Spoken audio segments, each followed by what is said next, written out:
صينية ربع يوم العيد، بتجيبي صينية كده وتحطي فيها معلقة سمنة وتنزلي عليها بشوية دهن.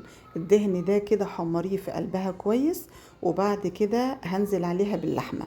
اللحمة بكون مقطعاها مكعبات صغيرة، وأحسن قطعية بالنسبة لي أنا في صينية اللحمة المقلية دي هي اللحمة الموزة. بتستوي بسرعة وطعمها جميل قوي.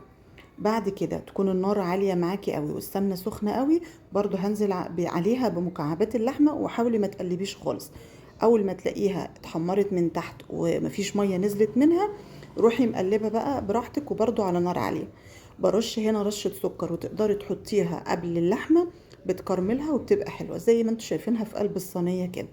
التست بقى بتاعها بيبقى عالي جدا، رهيبة يعني الحتة دي بتفرق خالص.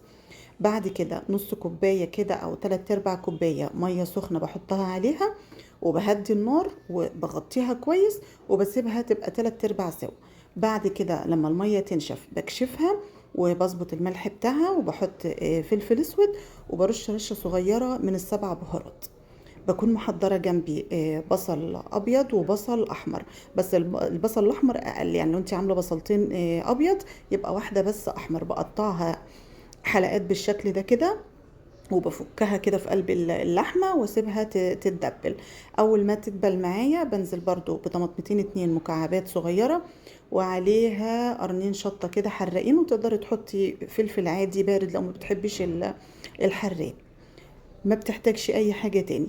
بخلي النار وسط عليها كده لحد ما الخضار كمان يدبل وهي تكمل سواها، وهتاكلي احلى حتة لحمة في الصينية.